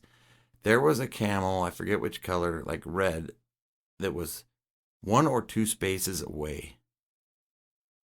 So everybody kept betting. We went 2 full legs, and that camel never moved. It was pretty funny. Huh. So That's awesome. Right on. Well, what's up on your list, Kenneth? The last one. So what has proved to be the biggest holiday game for me, and it's like, it's a game that's been a hit with my family, my friends, like especially my old friends, not so much my gamer friends, but basically anybody else. It's great when you're drinking. It's great at Christmas. It's something that my grandma loved playing before she died, and it was something that I always played whenever I went and visited her or whenever she came out here. It's the thing that we did after my wedding. We went back to my house, and a whole bunch of us, including my mom and my grandma, and none of the kids played Cards Against Humanity. That is a massive hit among like my family and friends, because it's just such a screw around game, and like genuinely one of my favorite memories ever was making my grandmother read the card that says "making the penises kiss." That's hilarious, dude. Like, that is just hilarious shit, having your grandma read something so foul, you know? Yeah. And my family's like, I mean, obviously we're far from traditional in most ways. So just the absurdity of it all, and talking shit to each other, and the conversation that surrounds it, because I mean, if you haven't played Cards Against Humanity, it's apples to apples. It's just like, one person plays a card, you either answer it or finish the sentence or whatever, and you're trying to be the funniest about it. And I want to say the rules as written is like, the first person to like win 10 times is the winner. And with us, it's like, play until you feel like you should stop. And if you feel like counting up the score, you can see who got the most cards, you know? Yeah. Most of the time now it's like, well, I'm just getting too drunk to even read this, so I'm done. I don't like, let's, you know, or it's like, hey, we're all just kind of, you know, the fun is petering out. Let's just stop doing this, because it's one of those that kind of toes that line of like, is it a game? Is it an activity? I mean, there's a lot of people who hate it, and honestly, like, it doesn't cross my mind to play it, except for specific situations where it's like the last time I played it, my buddy had like a group of like some of my older friends. We went up to a cabin for a night, and they were like, "Yo, Kenneth, you've got the games, man. You're bringing games, right?" And I was like, "Yeah, sure. None of you guys are going to want to play some of the games that I'm really into." So like, I brought that. We played an hour and a half of Cards Against Humanity, and just kind of, you know, continue messing around, sat around a campfire, and it was just a fun, I don't know, conversation. And like, there was my buddies, like a couple of my friends that have girlfriends that I hadn't met yet, and like, that way of like, nothing sacred, getting to know you, and like, hey, know that like, you can hit me with anything. I really don't care. Like, there isn't a thing in the world that's going to offend me or whatever. Like, it helps. It's a pretty good barometer. Yeah, it helps to create kind of just a loose atmosphere, you know. And For sure. In that vein, something like Apples to Apples, like, so my grandma on my mom's side was always down to play Cards Against Humanity and up for just, basically anything that's fun and is going to get you a laugh. My grandma was down. On my dad's side, I've actually played apples to apples with at the time, my grandfather, who has now passed away, and my grandmother on that side. And we had fun with that too, even though it's, the clean version. Sure. But any of those, like you can kind of it helps to loosen up the atmosphere, and it's the best when you know about half the people you're playing with and you don't know as well the other half. So you kind of get that like, oh, I'd have never expected that from you. Really? You said that? Like, oh, I can't believe it. Those moments are just, it's fun. That's For the sure. kind of thing that like Illustrations and categories are kind of hit that niche. I family. can see there's a ton of options. Yeah. I mean, and like just between like apples to apples and the various iterations of apples to apples, that Yeah. brand, and then the 1,000,001 knockoffs of Cards Against Humanity. Like, there's so many different versions of that there's got to be one that fits your group. Yeah. And it's just fun. It's like half conversation starter and half conversation substitute almost. Like, Sure. you get someone who's a little bit shy, a little bit bashful, and they throw out something that's extra crazy or really smart or whatever, and it's just like, hey, I would have never known, like, I would have never got your sense of humor. I would have never realized that, like, you get this really obscure reference.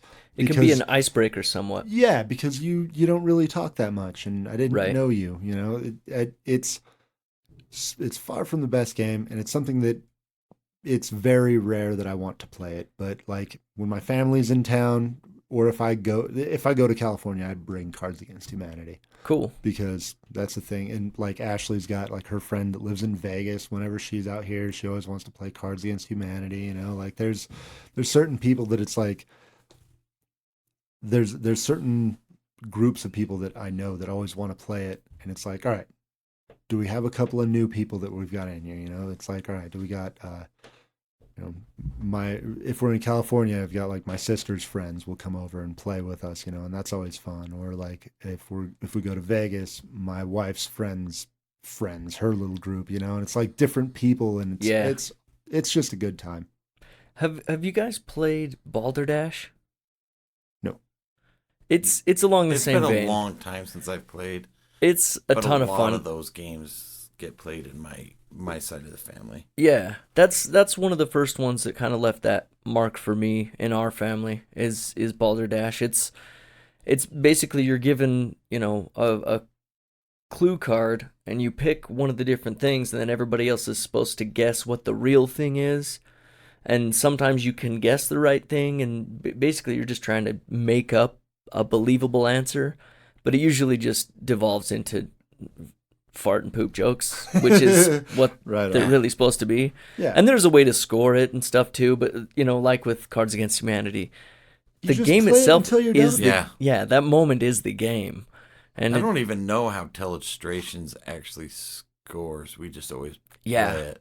Yeah, I have no idea. We should actually do a party game night one of these nights. Why not like for New Year's or nearest game night to New Year's? So Just One is one I want to pick up. I know it's getting a lot of buzz in the hobby, and it seems kind of like Boulder Dash meets Codenames.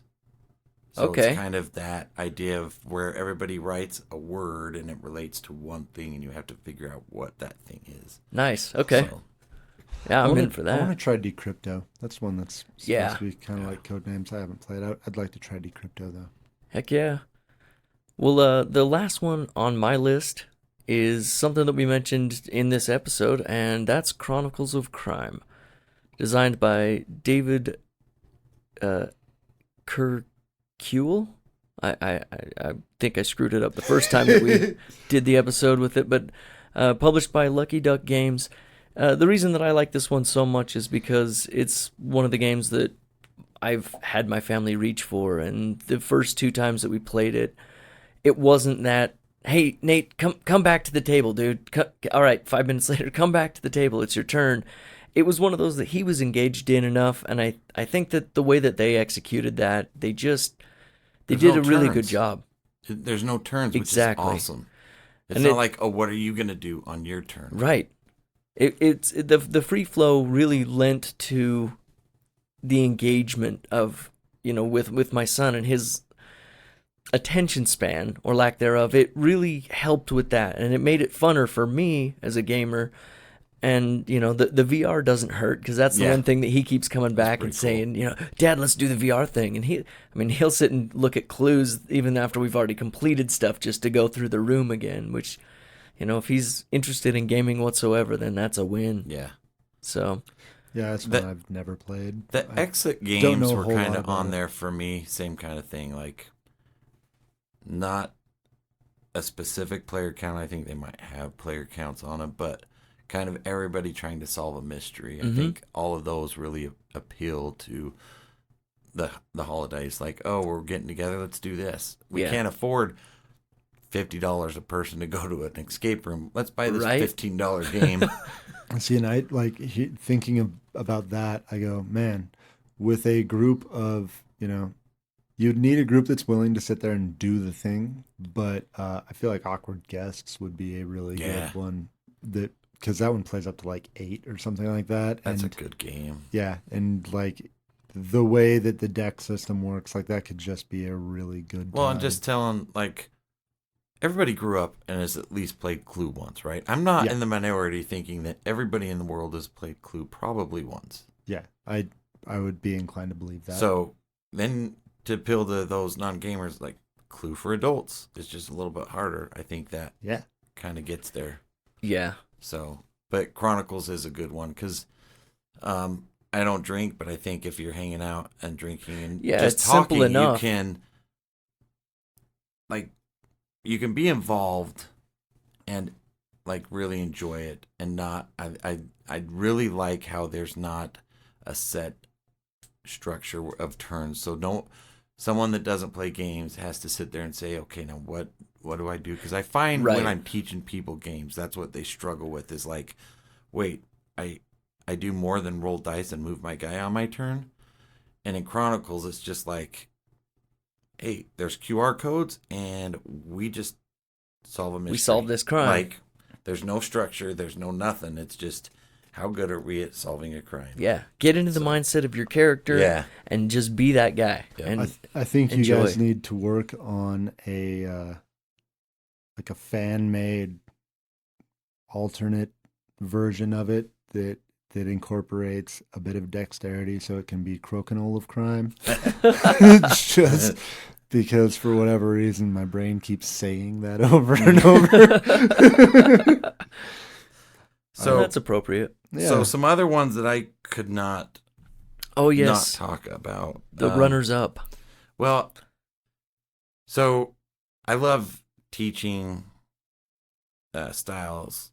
Like, I love Seven Wonders was a big one, because you can have high numbers and you can draft. But now I have, for Christmas, I have Carnival of Monsters, which is now my entry draft game. Sushi Go is that same kind of thing. I think those are really good basic games that can have high numbers. So I enjoy those. And I think Seven Wonders, I used to think it was an entry-level game, and it kind of is, but there is multiple layers to it. So I think Carnival Monsters hits that better. And also, if you know any Magic players, Carnival's Monsters is Magic in a box. It is, and the fact that it's designed by the same guy is going to be enticing for a Magic player. I mean, it's literally Magic in a box. I'm shocked that the store I picked it up on Black Friday. It's combat-free Magic, but right? But I mean, it's I think the draft. That's a better way to go about it in some ways. Yeah. So there's that, and then for my wife's family, and you'll like this, Tyler, and now I have a printed version of it, we'll always get in a game or two of Hand and Foot. So I need to get a copy of, if nothing else, the rules, because I was talking to my grandparents about that on Thanksgiving, and they were like, "Oh, there's a thing?" Yeah. And I was like, "Yeah." And my grandpa, who I've never heard him say anything about gaming whatsoever, he goes, "Well, I'd like to read those rules and see what's different." And I'm like, "What?" That was I gotta Word. be honest, man. That was a trip reading rules out of a rule book for hand and foot. It was just bizarre because I don't know why. I can't imagine learning that game from a rule book. So Yeah, it's all tied to a memory. yeah. So we need to do a Kickstarter.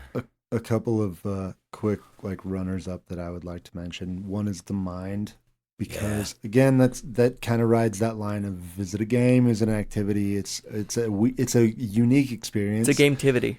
And it's and it's something that like just about anyone could get into, and it's super easy to explain. And I mean, it's certainly not going to be for everyone, but the people who enjoy it are going to be like, "Oh, this is another great." one. Once you Let's get go into again. that Let's game, do it I again. mean, some of it is the setting. Like if you get into that game, it's awesome. Yeah. And With the right player group, it's count's not amazing. great, No, it's but not. you can have tournaments. We've done that as a family. It's a lot of fun.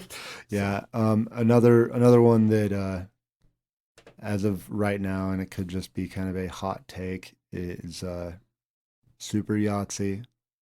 Yeah. That's pretty clever. Felt like Super Yahtzee, and I could see You're that one. determined Yeah, to me use too. the English version of that, isn't it? Aren't you?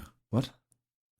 Gone Sean Clever. You just Yeah, look at the box. It Sean says, hasn't that's gone pretty anywhere. clever, and then in parentheses, Gens Sean Clever. Oh, they changed it? No, they translated it because we don't live in Germany. I know, but I've never seen a box printed that didn't say Gone Sean Clever. Well, it says it, but it says it in parentheses Well, I didn't see underneath. that. That's pretty clever. Gens schon clever. I think my I want family the would like German that as version. well. I grew up doing Yahtzee quite a bit Yeah, when yeah. we'd get together for Christmas Yeah, with that- my aunts and uncles. And That feels like Super Yahtzee. Yeah. In very, very similar to how Awkward Guess is like Clue on steroids. Yeah. It's like if you can take that basic idea, here's how we're turning the knobs and messing with it. Yeah, I think well, that's one I should pick up too. runner-up for me would be Azul, because it's one that I played quite a bit around this time last year with my wife, until she kicked my ass so much that I decided I don't want to play this game anymore. But it's been almost a year, so I think I might be able to give it a shot again until Okay, I get so- my ass kicked So that funny bad. thing, the one game that my wife's family's turned on to that I don't even have to bring anymore is Sagrada. Like they Oh, love nice. Sagrada. I've So- never played either of those. I would like You Sagrada. like seemed, Reef, right? It's kind of in that Yeah, vein. Sagrada seemed more appealing to me than Azul, but I'd like to try either of them, and I do. I really like Reef. The other day I played, and this one could easily get on this same topic. The other day Alex introduced me to the classic Carcassonne. That game's fun, and that's Yeah. simple enough. You could just throw that That'd one be a down good and family one. get a family going on that too. Another one of my runner-ups is Bang the Dice game, Yeah, Never that's played good. that because that's just, I mean, it's great for non-gamers because you can teach it in 2.5 minutes. Yeah, And you can play it just like with Codenames. You can play it 3 or 4 times before you've burned it out. Yep. So awesome. well, enjoy the holidays. Yeah. Play some games. Yes. Yeah, take some of those. Let us know if any of them are big hits with your people. Exactly. Yeah. Let us know what you play for the holidays, and if you think that we missed anything that would fit here, or if you know of any other, holiday themed games that you think would fit here, let us know. And thanks again for listening. Please rate and review the show on iTunes, Stitcher, Spotify, or whatever podcatcher that you use. And if you've got suggestions for an episode or Talk 5, send it to thelategamepodcast@gmail.com, or send us a message on our website or social media. The website is thelategamepodcast.com, and you can find us at The Late Game Podcast on Twitter, Facebook, and Instagram, as well as YouTube. Thanks again for staying up with The Late Game. Do you have expansions yet? Yeah. Which one? I want more where you can beat people. I haven't got. get more information. I haven't got that one yet. They should go straight up into like the Bush Cheney era, so you can use torture to get information.